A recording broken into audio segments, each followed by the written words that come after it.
Sister Shyamala గారు కోయంబత్తూరు నుంచి ఈ విధంగా ప్రశ్న అడుగుతున్నారు పాస్టర్ గారు. యోహాను సువార్త 15వ అధ్యాయము 15 వచ్చిన వాక్య ప్రకారం, దాసుడు తన యజమానుడు చేయదానని ఎరగడు గనుక ఇక మిమ్మల్ని దాసులను పిలవక స్నేహితులను పిలుచుచున్నాను. ఎందుకనగా నేను నా తండ్రి వలన వినిన సంగతులన్నిటినీ మీకు తెలియజేసేదని. అవును. ఈ వాక్య ప్రకారం చాలా మంది సేవకులు నేను దాసులని దేవుని దాసులని చెప్తూ ఉంటారు కదా, స్నేహితుడు అని చెప్పేసి చెప్పుకోవచ్చా అని సహోదరి ప్రశ్న అడుగుతున్నారండి. అక్కడ ప్రభు మనకిచ్చిన ఆధిక్యత గురించి మాట్లాడుతున్నాడమ్మా. మీకు ఎంత గొప్ప ఆధిక్యత ఇచ్చానో, నేను మిమ్మల్ని ఒక దాసులుగా కాకుండా స్నేహితులుగా కూడా నా విషయాలన్నీ మీతో పంచుకున్నాను. అబ్రహాము దేవునికి స్నేహితుడని పిలువబడ్డాడు. యాకోబు పత్రిక 2వ అధ్యాయం 21, 22, 23 వచనాల్లో అబ్రహాం దేవుని నమ్మెను గనుక అతడు నీతిమంతుడిగా తీర్చబడ్డాడు, దేవుని స్నేహితుడిగా కూడా పిలువబడ్డాడు. నిర్గమాకాండం 33:11 వచనంలో, నేను 33:11లో అబ్రహాం మోషే దేవునితో ముఖాముఖిగా మాట్లాడంట. చదువా మనుషుడు, చదవండి. మనుషుడు తన స్నేహితునితో మాట్లాడినట్లుగా యెహోవా మోషేతో ముఖాముఖిగా మాట్లాడుచుండెను. తర్వాత అతడు పాలెంలోనికి తిరిగి వచ్చుచుండెను. అతని పరిచారకుడును నూను ఇక్కడ ముఖాముఖిగా మాట్లాడడం. అలాగే ప్రభువుతో 3.5 సంవత్సరాలు శిష్యులు ఉన్నారు.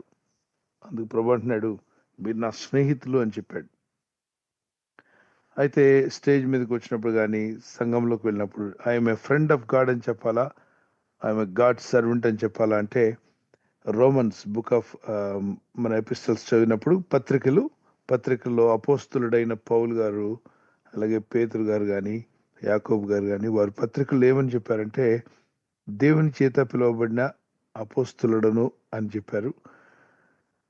అండ్ మరొక దగ్గర I'm a God servant, I'm a servant of God అని అపోస్తులైన పౌలు చాలాసార్లు చెప్పుకున్నారు. I'm a servant of God అని చెప్పారు. కనుక దేవుడు మనల్ని పిలవచ్చు. ఆయన వాక్యానికి లోబడి ఆయన చిత్తానుసారంగా నడుచున్నట్లయితే అతడు నా స్నేహితుడు అని దేవుడు చెప్పే సాక్ష్యం గొప్పది. అలా కాకుండా ఇప్పుడు దేవుడు అబ్రహాం గురించి చెప్పాడు, ఏమని? అబ్రహాం నా స్నేహితుడు అని. అలాగే యేసు ప్రభువు శిష్యుల గురించి చెప్పారు, వీరు నా స్నేహితులు అని.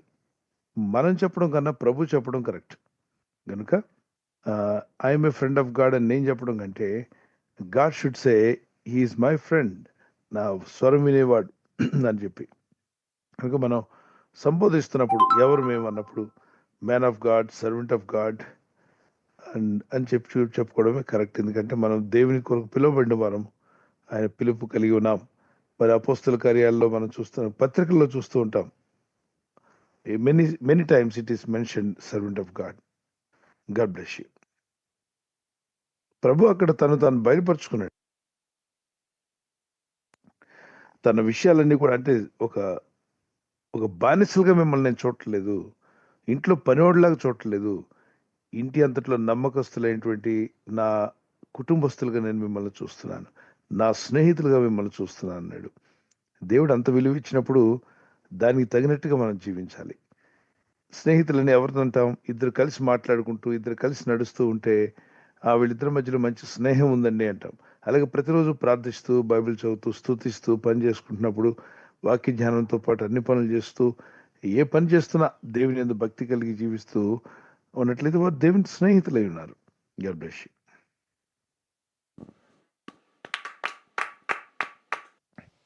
సిమ్లో మరొక ప్రశ్న, బ్రదర్ రవికుమార్ గారు హైదరాబాద్ నుండి ఈ విధంగా ప్రశ్న అడుగుతున్నారు. హానోకు కాలంలో, ఏలియా కాలంలో దేవుడు వారిని కొనిపోయాడు కదా, మరి నేటి కాలంలో దేవుని రాకడ వచ్చే సమయానికి ఎవరెవరు ఎత్తబడతారు అని ప్రశ్న అడుగుతున్నారు పాస్టర్ గారు. రైట్. దేవుని రాకడలో ఎవరు ఎత్తబడతారు అంతేనా? ఎస్ పాస్టర్ గారు. అవును పాస్టర్ గారు. హానోకు గురించి మీరు చదివితే ఆదికాండం 5వ అధ్యాయం 22, 23, 24 వచనాల్లో హానోకు కొనిపోబడక ముందు ఏం చేశాడు చదవండి. అక్కడ ఏముంటుందంటే, హానోకు దేవునితో నడిచిన అంది. ఏముంది? దేవునితో నడిచెను. ఎవరు? హానోకు. హానోకు దేవునితో నడిచిన గనుక అతను కొనిపోబడ్డాడు. మీరు చదువుదామా? ఒకసారి అందరు తీయండి. ఆదికాండం 5వ అధ్యాయం.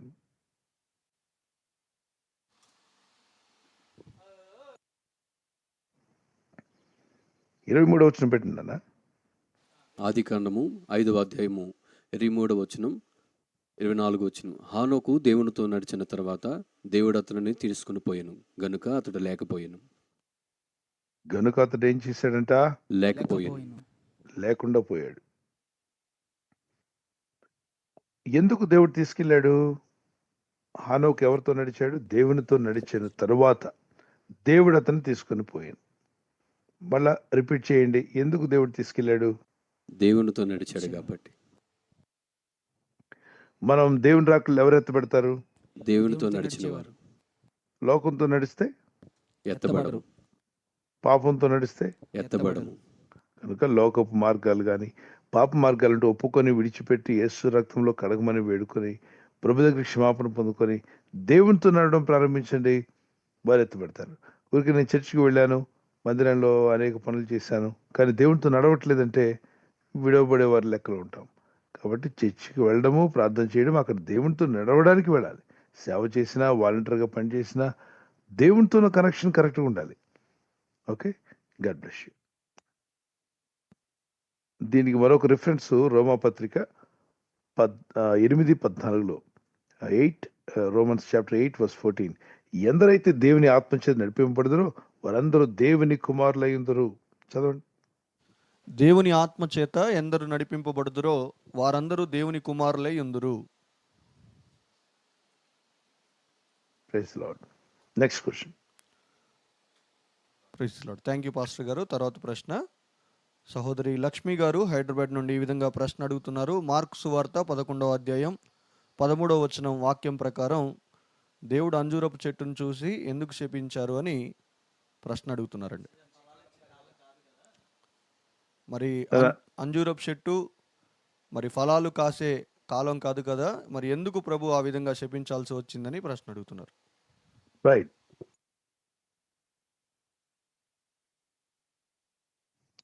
మార్కు సువార్త 11వ అధ్యాయంలో ఉంటుంది.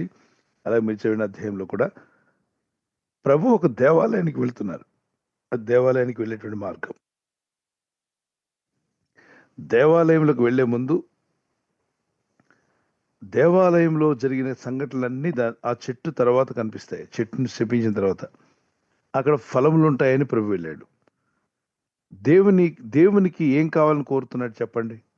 ఇప్పుడు చెట్లన్నీ కూడా యెహోవా నాటిన చెట్లని పేర్లు అంటే సాదృశ్యం తీసుకున్నాడు. యెషయా గ్రంథం 61వ అధ్యాయము 3వ వచనంలో అట్లా మీరు చదివినప్పుడు యెహోవా నాటిన చెట్లని వారికి పేరు పెట్టబడును. నేను ద్రాక్షవల్లిని. నేను చాలా చోట్ల చెట్లు పోల్చబడ్డాయి. ఇజ్రాయేలీలు ద్రాక్షవల్లి, అలాగే ఒలివ చెట్టు. మీ పిల్లలు ఒలివ మొక్కల వలె ఉందరు మీ భోజన బల్ల చుట్టని 128వ కీర్తనలో. ఒలివ మొక్కలు అంటే మొక్కేం కాదుగా, మరి పిల్లలు కదా. మీ పిల్లలు ఎలా ఉంటారు అంటే దాంతో పోలికి చెప్పాడు, ఒలివ మొక్కల వలె ఉంటారని. తర్వాత భక్తుడైనటువంటి దావీదు అంటాడు 52వ కీర్తనలో, నా దేవుని ఆలయ మందిరంలో నేను పచ్చని ఒలివ వృక్షం వలె ఉంటాను అన్నాడు. ఒలివ చెట్లు, ద్రాక్ష చెట్లు, అంజూరపు చెట్లు ఇవన్నీ పోలికగా వాడబడ్డాయి ఇజ్రాయెల్కి. ఓకే, ఇప్పుడు మీరు గమనించండి. దేవాలయంలోకి వెళ్లే ముందు అక్కడంతా అపవిత్రమైన పనులు చేస్తున్నారు. అక్కడ వ్యాపారాలు చేస్తున్నారు. మందిరంలో ప్రార్థన లేదు, ఆరాధన లేదు. అప్పుడు దేవుడు వారందరి మీద కోపడ్డాడు. ఒక చెట్టు కూడా ఒక విశ్వాసికి పోల్చబడింది. ప్రభు ఒక విశ్వాస యొద్దకు వచ్చినప్పుడు ఆ వ్యక్తి దగ్గర విశ్వాస ఫలాలు కనబడాలి. నేను సీజన్లోనే కాస్తాను, ఎప్పుడు పడితే అప్పుడు కాయనంటే చెట్టు యొక్క స్వభావం ఏంటంటే మామిడి పళ్ళు సీజన్లోనే వస్తాయి. మరి ద్రాక్ష పళ్ళు, యాపిల్స్ శీతాకాలంలో రావచ్చు. ప్రతి చెట్టుకి ఒక కాలం ఉంది. మరి ఆయన సృష్టికర్త కదా, ఆయనకి తెలుసు కదా ఏ కాలంలో ఏ చెట్టు కాస్తుందని. ఆ సీజన్ అయినప్పుడే ఉంటాయి కదా, లేనప్పుడు ఎందుకు వచ్చాడు అంటే దాని అర్థం దేవుని పిల్లలు ఎప్పుడు కూడా, దేవుని యందు భయభక్తి కలిగిన వారు ఎప్పుడూ ఫలాలు కలిగి ఉండాలి. ఉదాహరణకి ఆత్మఫలం ఏంటి? ప్రేమ, సంతోషం, సమాధానం, దీర్ఘశాంతం, దయాళత్వం, మంచితనం. క్రిస్మస్ టైంలోనే కలిగి ఉంటాను. క్రిస్మస్ టైం దాటితే నేను కలిగి ఉండను. నేను కోపం, ద్వేషం, అసూయ, మత్సరం ఇవన్నీ కలిగి ఉంటాను. ఓన్లీ క్రిస్మస్ టైంలోనే నేను ఆత్మఫలాలు కాస్తానంటే అవుతుందా? అది దేవుని బిడ్డల యొక్క స్వభావాల కాదు. నువ్వు జీవించినంత కాలము ఆత్మఫలం కలిగి ఉండాలి. దేవుడు ఎప్పుడైనా రావచ్చు నీ యొద్దకు. ఎనీ టైమ్ ఈ షుడ్ విజిట్. ఆయన విజిట్ చేసినప్పుడు నీలో ఆ భక్తి, ప్రార్థన, ఆత్మఫలం కలిగి ఉండాలి. అలా లేకుండా చెట్టు గినక సీజన్లో కాసినప్పుడే నేను అలాగే ఉంటాను అన్నట్లయితే దేవుడు దాన్ని గద్దిస్తున్నాడు. మరి పరిశుద్ధ లేఖనాల్లో పౌలు భక్తుడు అంటాడు తిమోతితో మాట్లాడుతూ, in season and an season, అంటే సీజన్లోను అన్ సీజన్లోను నీవు సువార్త ప్రకటించడానికి సిద్ధంగా ఉండాలి. చదువుదామా? పత్రికలో ఉంటుంది, తిమోతి పత్రికలో. మరి అన్ని సమయాల్లో మరి అక్కడ వాక్యంలో ఇంగ్లీష్ ఉంటుంది. In season, in un season, సీజన్లోను అన్ సీజన్లో కూడా దేవుని మాటలు ప్రకటించేవారుగా ఉండాలట. దేవుని సువార్త ప్రకటించేవారుగా ఉండాలి. ప్రార్థన అంటే ఒక సీజన్లో చేసేది కాదు. ఆత్మఫలం అంటే ఒక సీజన్లో కలిగి ఉండడం కాదు, ఎల్లప్పుడూ కలిగి ఉండాలి. గనుకనే ప్రభు ఎనీ టైం నేను దర్శించవచ్చు. ఆయన ఆకలేంటి? దేవుని పిల్లల రక్షణ పొందాలని. చూద్దాం 2 తిమోతి పత్రిక 4:2 చూడండి. వాక్యమును ప్రకటించుము, సమయమందును అసమయమందును ప్రయాసపడుము, సంపూర్ణమైన దీర్ఘశాంతముతో ఉపదేశించుచు ఖండించుము, గద్దించుము, బుద్ధి చెప్పుము.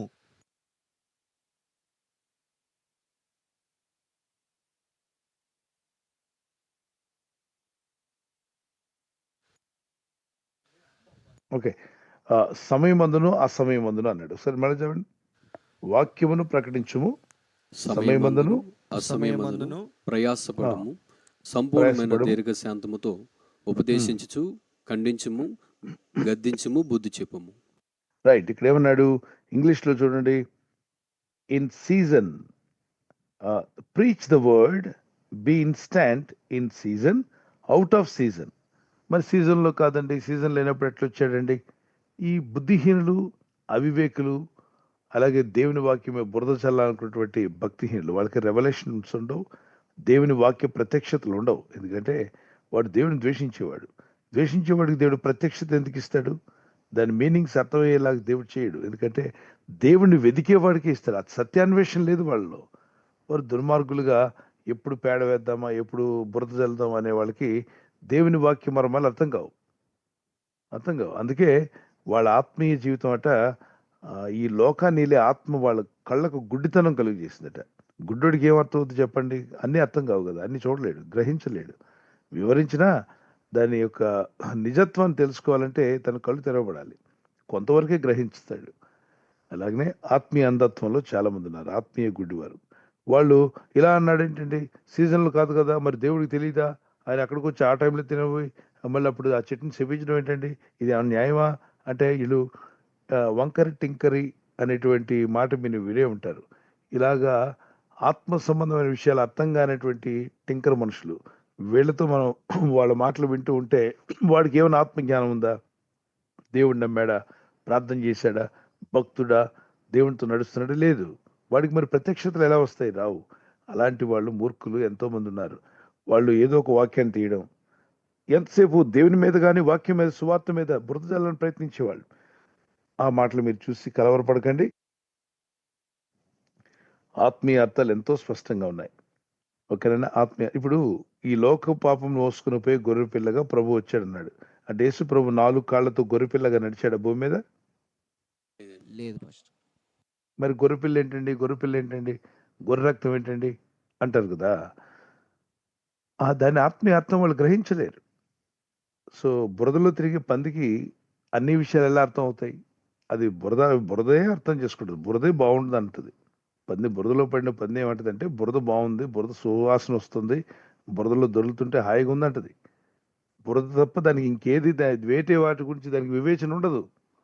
అలాగే పాపంలో దొరిలేటువంటి వారు, అపవిత్రతలో దొరిలే వాళ్ళు వాక్యము, పరిశుద్ధ గ్రంథంలోని అమూల్యమైన ముత్యాలు లాంటి వాక్యాలు గ్రహించలేరు వాళ్ళు. ఇక్కడ ప్రభువు వెళ్తున్న మార్గంలో ఆయన ఆలయ ప్రవేశం చేయబోతున్నాడు. ఆలయ ప్రవేశంలోకి వెళ్లే ముందు చెట్టు యొద్దకు వెళ్ళి అక్కడ ఆహారం కొరకు చూస్తే అక్కడ లేకపోతే దాన్ని శపించాడు. ఆ తర్వాత జరిగింది, మందిరంలోకి వెళ్ళి అక్కడ ప్రార్థన జరగకుండా, అక్కడ ప్రార్థన జరగట్లా, ఆత్మఫలాలు లేవు, స్తుతి లేదు, ఆరాధన లేదు, వ్యాపారం చేస్తున్నారు. అక్కడ ఉండాల్సింది ప్రార్థన, ఆరాధన, స్తుతి. చెట్టుకు ఉండాల్సింది ఫలం. అక్కడ మందిరంలో ఉండాల్సింది ప్రార్థన.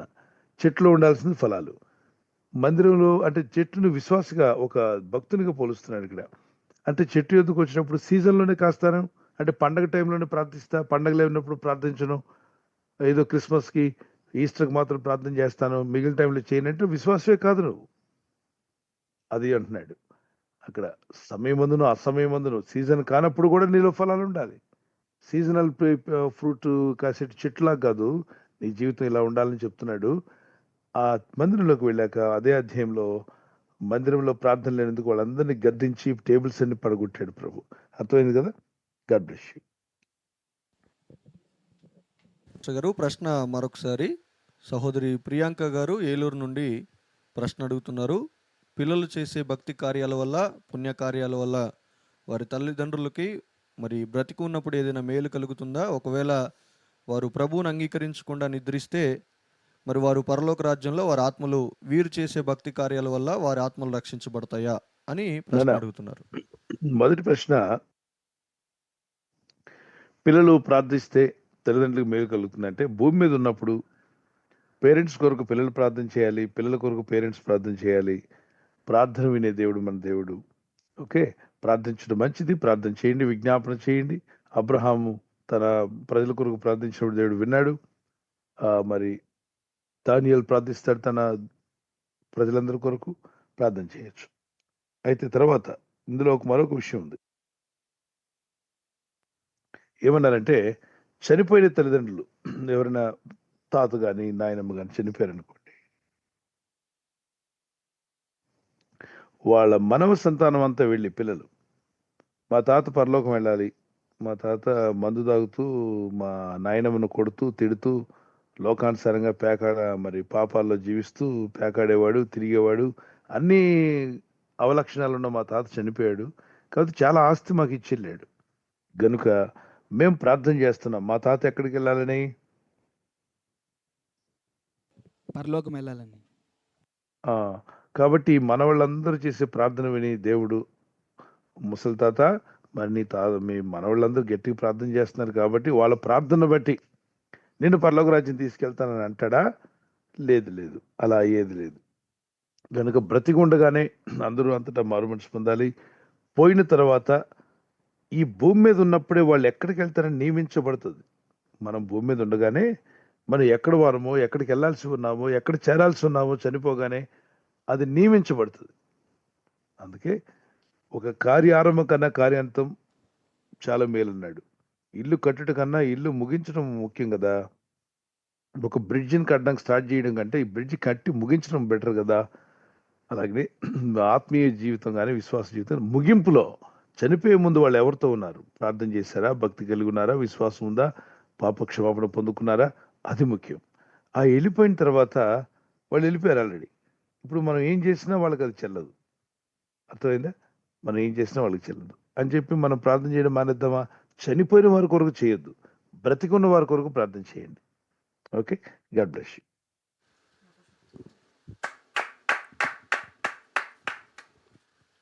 Praise Lord. Thank you pastor గారు. మరొక ప్రశ్న సహోదరి రాధిక గారు నర్సాపూర్ నుండి ప్రశ్న అడుగుతున్నారు. మరి గత 10 రోజుల నుండి నిద్రలో నాకు చనిపోయిన శవాలు సమాధి చేస్తున్నట్లు కలలోకి వస్తున్నాయి. దీనిని నేను ఏ విధంగా తీసుకోవాలి అని ప్రశ్న అడుగుతున్నారు. అదేవిధంగా మరొక ప్రశ్న కూడా సహోదరి అడుగుతున్నారు. రాత్రిపూట ఉపవాసం ఉన్నప్పుడు ఏ సమయం నుండి ఏ సమయం వరకు నేను ఉపవాస ప్రార్థనలో ఉండాలి అని ప్రశ్న అడుగుతున్నారు సార్. మీరు ఉపవాసం ఉన్నప్పుడు గుర్తుపెట్టుకోండి, నైట్ మీరు ఫాస్టింగ్ ఉన్నట్లయితే మీరు ప్రార్థనలో ఉంటారు, తర్వాత మీరు పడుకోండి, రెస్ట్ తీసుకోవచ్చు. ఓకే,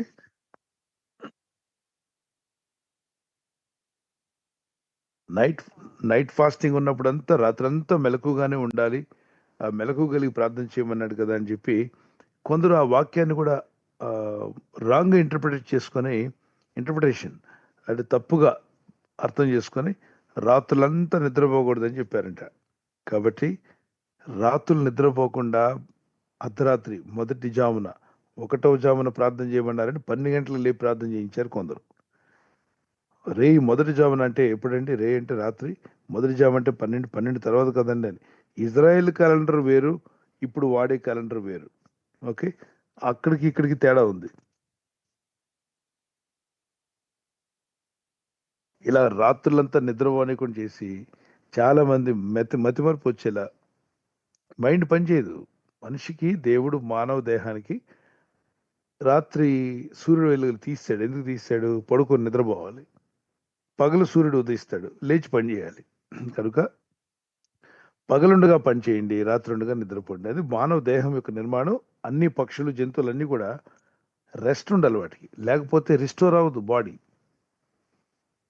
దీన్ని చాలా మంది అయోమయంగా బోధిస్తున్నారు. మెలకు కలిగి ఉండడం అంటే వాక్య ప్రకారం జీవించడం, వాక్యాన్ని అర్థం చేసుకుని బ్రతకడం, వాక్యం ఏం చెప్తుందో దాన్ని గ్రహించి దాని ప్రకారం జీవించడం. అంతేగాని రాత్రంతా ఈ భౌతిక దేహాన్ని సఫర్ చేయడం కాదు. ఫాస్టింగ్ ఉన్నారు రాత్రి, ఎంతవరకు చేయగలరు ప్రార్థన అంత చేయండి, తర్వాత రెస్ట్ తీసుకోండి, మార్నింగ్ లేచి మళ్ళీ ప్రార్థనలో పాల్గొనండి. రేయి మొదటి జాము అర్ధరాత్రి 12 గంటలు 1 గంట వరకు చేయాలి. సాతానుడు ఆ టైంలో విజృంభిస్తాడు. జడలు వేసుకున్న సాతానుడు లేచి నిలబడతాడు. అంటే పగలంతా నిద్రపోయి రాత్రి లేస్తాడు. ఆ 12 గంటలకి వాడు వాడు నిద్రపోతాడు. ఉందా బైబిల్లో? లేదు. లేదు పాస్టర్. యోబు గ్రంథం 1వ అధ్యాయంలో దేవుడు అడుగుతాడు, అపవాదిని ఎక్కడుండి వచ్చావా అని అడిగితే, నేను భూమి మీద ఇటు అటు తిరుగుచూ వచ్చి తిని అంటాడు. వాడు పెద్ద తిరుగుబోతు ప్రపంచంలో. వాడు రాత్రి వరకు నిద్రపోతున్నట్టు, కరెక్ట్ 12 గంటలకు లేస్తున్నట్టు, ఆ టైంలో మనం ప్రార్థనలో కూర్చోవాలి, లేకపోతే వాడు మనల్ని డిఫీట్ చేస్తాడు. ఇది మనుషులు మతిలో, అంటే వాళ్ళ బుర్రలో పుట్టినటువంటి అయోమయాన్ని విశ్వాసుల బుర్రలోకి ఎక్కిస్తున్నారు అనమాట. అవన్నీ నమ్మకండి నాన్న. ప్రార్థన చేయండి, మార్నింగ్ ప్రార్థన చేయండి, ఈవినింగ్ ప్రేయర్ చేసుకోండి, పడుకోండి, నిద్రపోండి, లేచినప్పుడు మెలకు వస్తూ ప్రార్థన చేయండి. తర్వాత మీకు ఏవో పీడకలు వస్తున్నాయని గద్దించో. ఈగలు వస్తుంటే ఏం చేస్తారు? గద్దిస్తాం. పాస్టర్ గారండి మా ఇంటికి ఈగలు వస్తున్నాయి, ఏం చేయాలండి అంటే ఏం చెప్పాలి నేను? చెప్పండి. ఈగలు దోమలు వస్తే ఏం చేయాలి? తోలేస్తాం.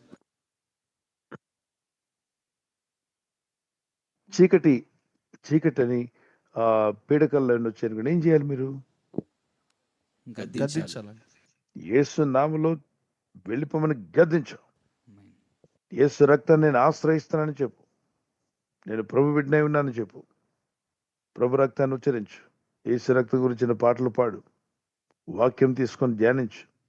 దేవుని ఘనపరచు. ఓకే. అపవిత్రమైన అటువంటి కళలు వచ్చే వారందరికీ విడుదల వచ్చునుగా కేస్తున్నాము. Amen. Amen. God bless you. మా ధైర్యంగా ఉండండి. 91 కీర్తన రోజు చదవండి. రాత్రి వేళ కలుగు భయమును కరెను, పగటి వేళ ఎగురు బాణము కరెను, మధ్యాహ్నం మందు పడిచి రోగములు కరెను, నీవు భయపడకుందు, అపాయం నీ ఎద్దుకు రాదు. Praise Lord. Thank you pastor గారు. సహోదరి అడిగిన రెండవ ప్రశ్నకే రిలేటెడ్గా మరొక సహోదరి అడుగుతున్నారు. సహోదరి జమీమా గారు అనకాపల్లి నుండి ఈ విధంగా అడుగుతున్నారు. ఉపవాస ప్రార్థనలో మరి పాల్గొన్నప్పుడు మొబైల్ చూస్తూ వంట కార్యక్రమం, ఇంటి కార్యక్రమం చూస్తూ ఉపవాస ప్రార్థనలో ఉండటం ద్వారాగా నాకేదైనా శాపం వస్తుందా అని ప్రశ్న అడుగుతున్నారు.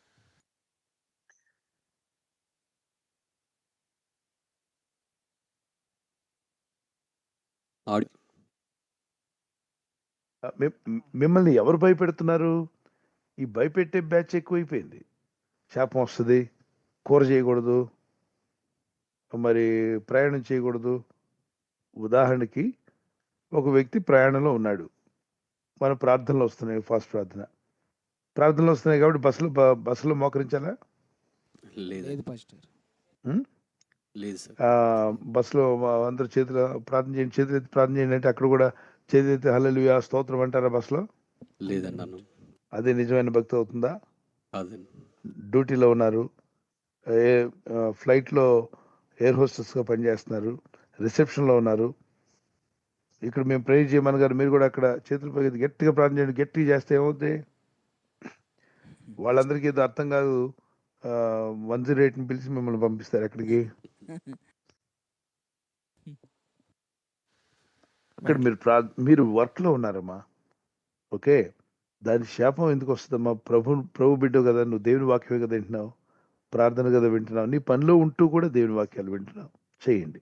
లోకస్తులు సినిమా పాటలు వింటూ, వ్యర్థమైన కబుర్లు వింటూ, ఒకరింటి మీద ఒకరు మాట్లాడుకునే మాటలు, చెడ్డ కామ క్రోధ మదమత్సరాలకు సంబంధించిన మాటలు వింటూ వాళ్ళ మనస్సును అపవిత్రపరచుకుంటూ, హృదయాన్ని అపవిత్రపరచుకుంటూ, మనస్సాక్షిని పాడు చేసుకునే మాటలు పాటలు వింటారు వాళ్ళు. మనం మనస్సాక్షి శుద్ధీకరించబడే దేవుని వాక్యాన్ని, మనస్సును ఏకాగ్రత కలుగు చేసే దేవుని వాక్యం, నిబ్రత్వాన్ని ఇచ్చేటువంటి దైవవాక్యమును మనం వింటున్నాం. వినండి. లేదు, ఏ పని లేదు, మనం ఆ రోజు పనిలో లేం, చక్కగా మ్యాట్ వేసుకోండి, ప్రార్థనలో కూర్చోండి, ఉపవాస ప్రార్థనలో ఉంటున్నారు, దేవుని స్తుతించండి. ఇంట్లో వాళ్ళు ఎవ్వరూ ఫాస్టింగ్ లేరు, వాళ్ళకి ఫాస్టింగ్ ప్రేయర్ తెలియదు. తల్లిగారు మాత్రమే ప్రభునందు ఉన్నారు, విశ్వాసంతో ఉన్నారు, ఉపవాస ప్రార్థన చేస్తారు. మరి ఇంట్లో వాళ్ళకి వంటలు చేయకపోతే ఆహారం ఉండదు. కాబట్టి వారు ఆ వంట టైం వరకు ప్రార్థనలో ఉన్నారు, వంట టైంలో వెళ్ళి వంట చేస్తున్నారు, అది కూడా వాక్యం వింటూనే. వంట అయిపోయిన తర్వాత మళ్ళా తిరిగి ప్రార్థనలో కూర్చున్నారు. అటువంటి ఇబ్బందులు ఉన్న కుటుంబాలు ఉంటాయి, ఒకరు నమ్మి ఒకరు నమ్మకుండా. కొందరు ఉంటారు, నువ్వు ఉపవాస ప్రార్థనలో ఉన్నావు కదా, నిన్ను తొందర పెట్టాం, నువ్వు ఫాస్టింగ్ ప్రేయర్లో ఉండు, ఈ రోజు నువ్వు వండనక్కర్లా, టీ ఇవ్వనక్కర్లా, అన్నీ మేము చూసుకుంటాం అంటారు. కుటుంబం అంతా ప్రభుని నమ్మిన వాళ్ళు. అటువంటి మాట అంటే చాలా సంతోషం. ఆ తల్లికి రెస్ట్ ఇచ్చిన వాళ్ళు అయ్యారు, ప్రేయర్లో ఉంటుంది ఆమె. మీ భార్య కానీ మీ తల్లిగారు కానీ ప్రార్థనలో ఉండనివ్వండి. It's a good thing. God bless you. అలా లేని పక్షంలో మీకు శాపాలు వస్తాయి. వాక్యం వినడమే ఆశీర్వాదం నాన్న, గుర్తుపెట్టుకోండి. వాక్యానికి లోబడ్డం, వాక్యం వినడం, ప్రార్థనలు ఉండడం ఆశీర్వాదం. మిమ్మల్ని దేవుడు ఆశీర్వాదకరంగా చేయగల శక్తిమంతుడు ఆయన. God bless you. సహోదరుడు ప్రవీణ్ మాథ్యూ గారు జమ్మూ కాశ్మీర్ నుంచి ఈ విధంగా ప్రశ్న అడుగుతున్నారు. లాస్ ఏంజల్స్లో జరిగిన అగ్ని ప్రమాదం మానవుల తప్పిదముల వల్ల, పాపం వల్ల జరిగిందా, లేదా ప్రకృతి వైపరీత్యాల వల్ల జరిగిందా అని ప్రశ్న అడుగుతున్నారండి.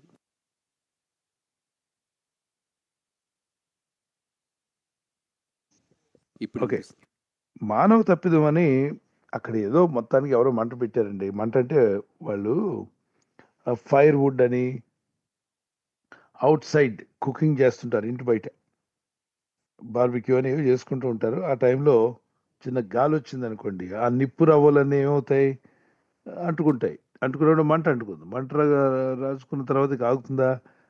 ఓ పక్కన గాలి ఫోన్ వస్తూనే ఉంది.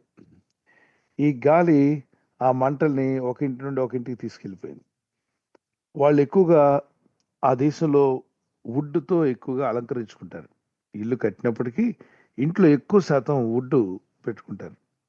వుడ్ వల్ల రెండు మేలులు ఉన్నాయి. ఒకటి, వేసవికాలంలో చల్లగా ఉంటుంది, చలికాలంలో వెచ్చగా ఉంటుంది. వుడ్ నేచర్ అది.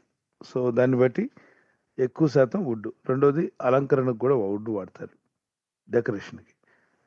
నిప్పు అంటుకుంటే ఏమవుతుంది, వుడ్ ఆగకుండా కాలుతుంది. ఈ మంటలు అలా కాలుతూ ఉన్నాయి.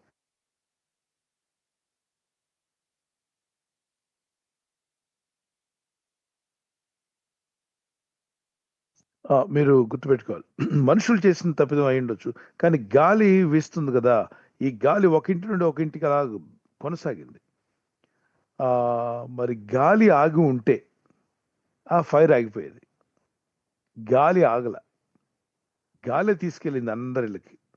మరి ఈ గాలి సహజమే, ఎప్పుడు వస్తూనే ఉంటుంది. కానీ దేవుని కాపుదల ఉందనుకోండి, దేవుని కాపుదల ఉంటే ఖచ్చితంగా గాలి తన డైరెక్షన్ మార్చుకోవడమో, గాలి ప్రభావం ఆగిపోవడమో జరుగుతుంది. అక్కడ ఎవరు భక్తులు కనబడలేదా అంటే, ఎక్కువగా మనకి కనబడింది అక్కడంతా సెలబ్రిటీస్, బాగా ధనవంతులు, ధన సంపదలతో తోలనాడుతున్నారు. అంటే ఒక విధంగా అద్భుతమైనటువంటి పట్టణాలు అవి, ఎప్పుడుండో కట్టుకున్నారు. లాస్ ఏంజల్స్ ఒక ప్రాంతం బాగా కాలి బూడిద, అది ఎక్కువగా సెలబ్రిటీస్, కోటేశ్వర్లు ఉండే ప్రాంతం. సర్వసాధారణంగా బాగా డబ్బు ఎక్కువైతే దేవుడిని మర్చిపోతారు, దేవునితో మనకు పని ఏంటి అనుకుంటారు. అక్కడ ఏంటంటే హెల్త్ ఇన్సూరెన్స్, అనారోగ్యం వస్తే హెల్త్ ఇన్సూరెన్స్ ఉంది, హౌస్కి ఇన్సూరెన్స్ ఉంది, కార్ ఇన్సూరెన్స్ ఉంది, అన్ని ఇన్సూరెన్స్ మీద నడుస్తున్నాయి. ఏది పోయినా వాళ్ళకి తిరిగి వస్తుంది. ఒక వస్తువు కొంటే దానికి ఇన్సూరెన్స్, అది కాలిపోయినా పాడైపోయినా దానికి ఇన్సూరెన్స్ వాళ్ళు ఇస్తారు. కాబట్టి దేవుడితో మాకు పని ఏంటి, నిశ్చింతగా ఉంటారన్నమాట. దేవుడి మీద ఆధారపడాల్సిన అవసరం లేదు, మానవ శక్తితో అన్నీ చేసుకోగలమని. ఇప్పుడు వాళ్ళకి ఆ మానవ శక్తి ఎంతవరకు అర్థమైపోయిందిగా. ఫైర్ మ్యాన్ ఎంతమంది ఆపడానికి ప్రయత్నించినా ఆగల. ఏమిటంటే విపరీతమైన గాలులు. మేము ఇక్కడ ఈ వీధిలో నిలబడి బ్రేక్ఫాస్ట్ చేసి వెళ్ళాము అక్కడ ఉన్న మంటలు ఆపడానికి. మళ్ళీ అక్కడ నుండి ఇక్కడ తిరిగి వచ్చేలాగా ఈ ఇల్లు మొత్తం కాలిపోయాయని చెప్తున్నాం. మా జీవితంలో ఎప్పుడు చూడలేదు ఇలా అంటున్నాడు. అక్కడ ఎక్కడో ఫైర్ ఉంది, దాన్ని ఆపడానికి వెళ్ళారు. వెళ్ళి తిరిగి వచ్చేలోగా మొత్తం కాలిపోయింది. సో ఇటువంటి విషయాల్లో మీరు గమనించవలసింది ఏంటంటే దేవుని కాపుదల ఉండాలి. 127 కీర్తన మనకు గుర్తు రావాలి. యెహోవా ఇంటిని అంటే యెహోవా పట్టణమును కాపాడిన యెడల కావలి కాని వారి ప్రయాసం వ్యర్థమే. దేవుని ప్రొటెక్షన్ లేకపోతే మనం ఎంత కాపుదల్లో ఉండాలనుకున్నా అది చాలా ప్రమాదకరం. కనుక భక్తిహీనత విడవండి, మారు మనసు పొందండి. వాళ్ళకు హెచ్చరిక, అందులో పాఠం నేర్చుకోవాలి. ఎంత ధనం బలిసిన వారైనా దేవుడు లేకుండా బతికితే ప్రమాదమే. భక్తి కలిగి ఉండాలి. భూమి మీద మనం జీవించేది కొంతకాలమే. ఎన్ని కోట్లకు పడగలెత్తినా ఉండేది 100 ఏళ్ళు లోపేగా. తర్వాత వెళ్ళిపోతావు నువ్వు. వెళ్ళిపోయినప్పుడు ఎక్కడికి వెళ్ళాలో ఆ దేవునితో నీకు సంబంధం కలిగి ప్రార్థన కలిగి ఉండాలి. ఇప్పుడు ఆ దేవుని కాపుదలు పోగొట్టుకుంది ఆ పట్టణం అన్నట్టే ఉంది. ఎస్, కాపుదలు ఉంటే అది ఆగిపోయి ఉండేది, కొంతవరకు అలా ఆగిపోయేది. కానీ ఆగకుండా వెళ్ళిపోయింది. దేవుని ప్రొటెక్షన్ కావాలి మనకి. God bless you. వారు కూడా దేవుని ఎగతాళి చేయడం, ఇది వీడియోలో ఉంది, ఒకసారి చూడండి. Praise Lord brother. ఇది ఆడియో యూట్యూబ్లో ఉంది, అది 3 minutes వీడియో, అందరూ చూడొచ్చు. దాన్ని చెప్పండి. థ్యాంక్ యూ పాస్టర్ గారు. ఆడియోని మీరు చేసి మాట్లాడండి. సిస్టర్ జయ గారు కేరళ నుండి ప్రశ్న అడుగుతున్నారు. నేను వెళ్ళే సంఘంలో ప్రతి ఆదివారము ప్రభుబల్ల ఇస్తారు. మా సంఘంలో పురుషుల సంఖ్య తక్కువగా ఉండటం వల్ల పంచినటువంటి ప్రభుబల కప్పులు చిన్నపిల్లల చేత కలెక్ట్ చేపిస్తున్నారు. అలా చిన్నపిల్లల చేత కప్పులు కలెక్ట్ చేయించవచ్చా అని ప్రశ్న అడుగుతున్నారు. అమ్మా, కప్పు కలెక్షనే కదా. ఇప్పుడు ఆల్రెడీ ప్రభు బల్ల తీసేసుకున్నారు. తీసుకున్న తర్వాత దాన్ని మళ్ళా తీసుకెళ్ళి అక్కడ పెట్టడానికి చిన్నపిల్లలు వచ్చి తీసుకుని పరిచర్య చేస్తున్నారు. పిల్లలకు పరిచర్య నేర్పిస్తున్నారు. తప్పులేదు. వాళ్ళు అదేమి తినలేదు, తాగలేదు కదా. వాళ్ళు మందిరంలో పనులు చేయిస్తున్నారు. అంటే పనులంటే వాళ్ళకు పరిచర్య చిన్నప్పటి నుండి నేర్పిస్తున్నారు. అది పెద్ద పని ఏం కాదు కదా. చిన్న కప్పు తీసుకెళ్ళి అక్కడ పెట్టడం తప్పులేదు. We can do that. పిల్లలకి ఇస్తున్నారా బల్ల అంటే అది కాదు కదా. పిల్లలకు బల్ల ఇవ్వట్లేదు, కానీ ఎంటీ కప్స్ని పడిపోకుండా కింద ఎవరు తొక్కి వేయకుండా తీసుకొచ్చి ముందు భాగంలో పెట్టమంటే పిల్లలు పరిగెత్తుకుని తీసుకొచ్చి ఇస్తారు. నథింగ్ రాంగ్, అదేం తప్పు కాదు. God bless you.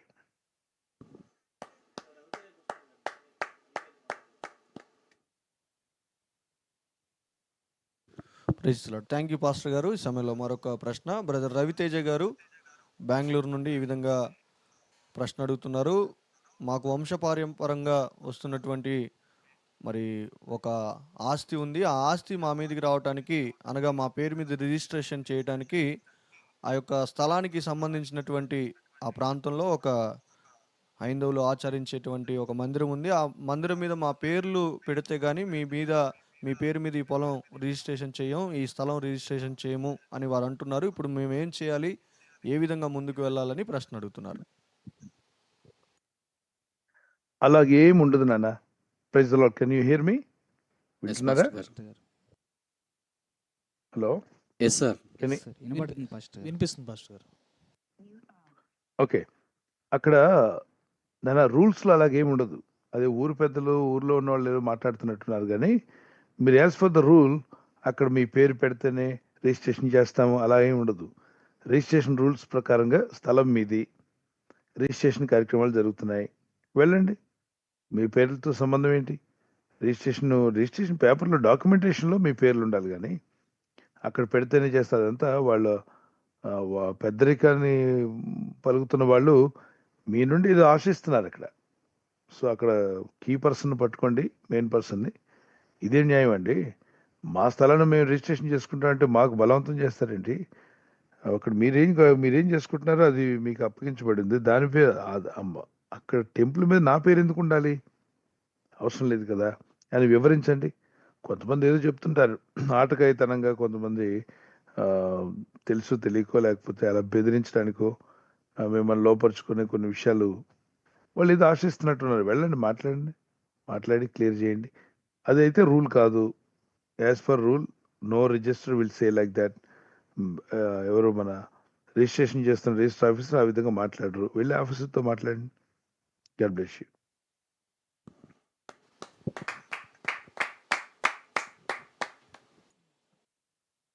సిస్టర్ సువర్ణ రజని గారు వరంగల్ నుంచి ఈ విధంగా ప్రశ్న అడుగుతున్నారు పాస్టర్ గారు. నహూము 1వ అధ్యాయం 15 వచ్చిన వాక్య ప్రకారం సువార్త ప్రకటించు సమాధాన వర్తమానము తెలియజేయు వాని పాదములు పర్వతముల మీద కనబడుచున్నవి. యూదా, నీ పండుగలను ఆచరించుము, నీ మొక్కుబడులను చెల్లించుము. వ్యర్థుడా, నీ మధ్య నిక సంచరించుడు బొత్తిగా నాశనమాయను. ఈ వచనం ప్రకారంగా మొదటి లైన్లోనేమో మరి కొన్ని ఆశీర్వాదకరంగా కనిపిస్తున్నాయి. మరి రెండో లైన్లో వచ్చేసరికి ఈ విధంగా మరి శాపకరంగా ఎందుకు ఉన్నాయని సహోదరి సందేహం అడుగుతున్నారండి. చదువుదాం, కంప్లీట్ చదవండి. సువార్త ప్రకటించుము, సమాధాన వర్తమానము తెలియజేయవని పాదములు పర్వతముల మీద కనబడుచున్నవి. యూదా, నీ పండుగలను ఆచరించుము, నీ మొక్కుబడులను చెల్లించుము. వ్యర్థుడా, నీ మధ్య నిక సంచరించుడు బొత్తిగా నాశనమైనని చెప్పేసి వాక్యం ఉంది పాస్టర్ గారు. రైట్, ఇక్కడ మనం అర్థం చేసుకోవాల్సింది ఏం లేదు. దేవుడు ప్రకటించమన్నాడు, ప్రకటించండి. దేవుని వాక్యం ప్రకటించబడాలి. ఆ తర్వాత మాట ఏంటంటే అలా ఉంది, పర్వతముల మీద కనబడుచున్నాడు, సువార్త సేవ చేయ వారి పాదములు ఎంతో సుందరమైనవని రోమపత్రికలో కూడా రాయబడింది. కానీ ఆ స్క్రిప్చర్ అంతే ఉంచున్నాను. ఇక్కడ యూదా అంటున్నాడు చూసారా, అది గోత్రానికి సంబంధించింది, ఇజ్రాయేల్ గోత్రానికి సంబంధించింది. నీ పండుగలను ఆచరింపుము, నీ మొక్కుబడులను చెల్లింపుము.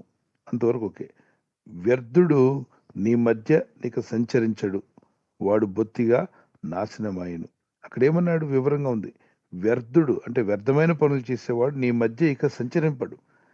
ఇప్పుడు ఎప్పుడైతే నువ్వు సువార్త ప్రకటించు సమాధాన వర్తమానము తెలియజేయగా వారి పాదములు కనబడుచున్నవి. యూదా అంటే ఒక గోత్రంతో మాట్లాడుతున్నాడు. యూదా గోత్రమా, నీ పండుగలు ఆచరించు, దేవుడు చెప్పినట్టుగా పనులు చేయి, నీ మొక్కుబడులు చెల్లింపుము. ఆ విధంగా చేసినప్పుడు నీ మధ్యలో వ్యర్థుడు, దుష్టుడు, అపవాది, సాతానుడు నీ మధ్య నికర సంచరింపడు.